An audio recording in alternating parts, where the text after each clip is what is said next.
menjelang maghrib. Nah, menjelang maghrib itu Masya Allah, itu saya lihat Allah Akbar, itu matanya tuh bulat hitam.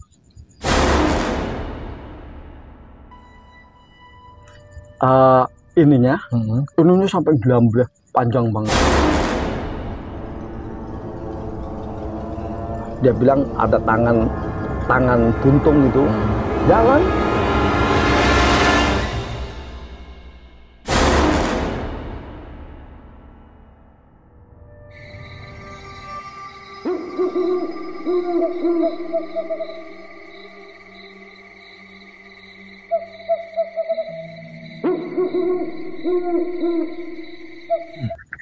Baik, assalamualaikum warahmatullahi wabarakatuh. Ketemu lagi bersama saya di channelnya Suara Malam, menarik misteri di malam ini. Jadi seperti biasa, Suara Malam akan menampilkan atau bahkan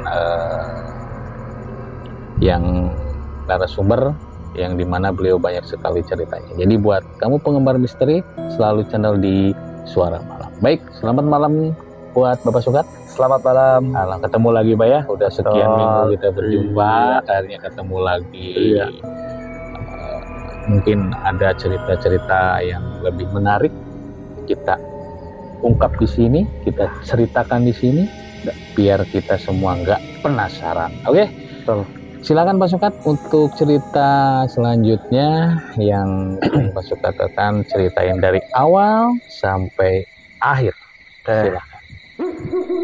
Ini saya mau menceritakan kejadian yang paling aneh, dan waktu itu memang benar-benar aneh. Nah, sosok itu pun juga dinyajiin pun juga masih ketawa.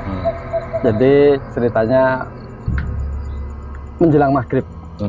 Nah, menjelang maghrib itu biasa di rumah-rumah yang depan-depan macam kontrakan ya, itu banyak yang mandi sore.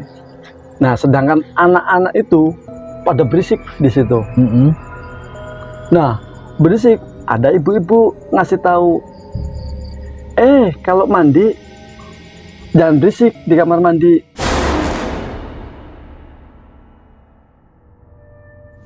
Dia bilang itu. Nah, itu anak dibilangin nggak bisa. Setelah dibilangin, masih yang mandi kan banyak ya, yang ngantri gitu ya, maklum waktu itu. Nah, nggak lama kemudian yang ngasih tahu itu tadi ibu-ibu tiba-tiba nggak sadar.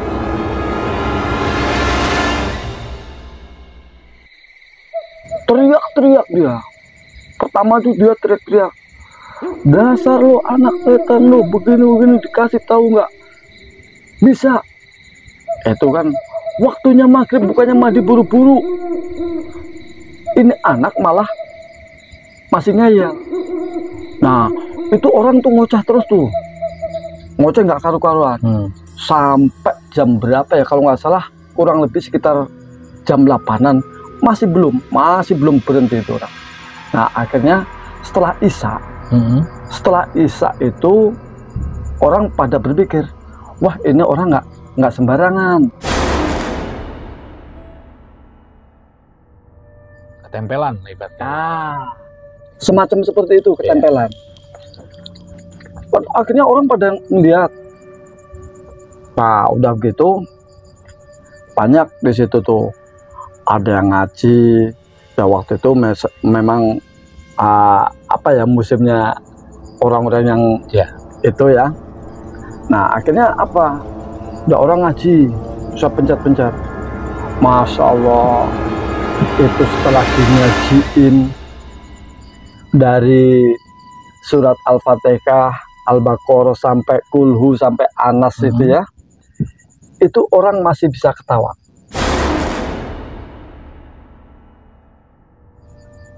Dia bilang, wah saya juga bisa, gitu kan? Iya betul. Saya masih ingat itu, masih ingat.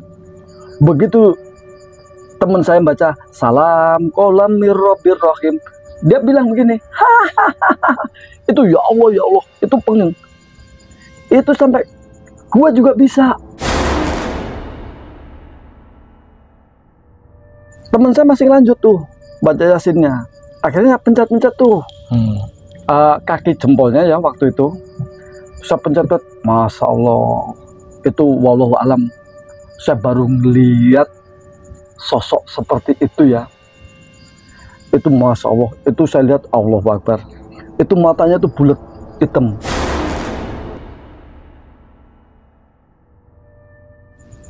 Itu sepenglihatan saya. Maaf, ininya sampai gelambir panjang banget. Kayak kelong wewe apa gimana ya? Wah, nggak ngerti deh itu. Gembel ya. Tapi rambutnya panjang banget. Dan yang satu ke depan nih, cuman kelihatan matanya gitu. Oh, masya Allah, itu ya ampun. Itu sampai jam berapa Pak? Masih belum bisa. Nah setelah akhirnya dipencet, ya intinya itu orang direjeng, dikasarin, habis dihalusin nggak bisa, ya dibacain ini nggak bisa, akhirnya direjeng di apa ya? Pegangin lah ya. Dipegangin, itu sampai berontak. Gua nggak mau pulang, gitu kan. Tapi ini melotot nih matanya, hitam, saya masih inget aja itu. Nah, habis direjeng, akhirnya dikasih air minum, suruh minum. Setelah dikasih minum, nah itulah dia baru lemes. Dia kaget, dia pun juga nggak bisa cerita apa-apa. Setelah dikasih minum, dia tuh lemes. Emang gak sadar kali ya. Nah, setelah beberapa kemudian, dia sampai tanya, ada apa ini kok rumah saya ramai? Itu seperti itu. Memang cerita-cerita di situ itu memang banyak orang yang melihat, tapi wallahu alam ya, saya jujur belum pernah seperti itu. Nah kalau cerita sebelahnya itu dia bilang ada tangan buntung itu.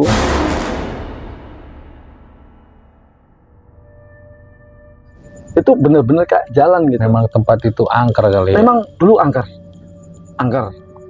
Tapi emang sering di situ banyak orang. Kalau tempat mandinya kayak tampian ya, kalau dulu tampian tempat mandi bareng gitu, kalau nggak salah ya. Ya. Biasanya tampian itu nggak jauh dari pohon beringin biasanya kalau di kampung. Ya. Kita udah kalau di kampung ini biasanya. Memang kalau tempat itu memang selalu ada sih. Nah, jadi ceritanya seperti itu. Betul. Baik Pak Sukat, kita masuk ke sesi tanya jawab.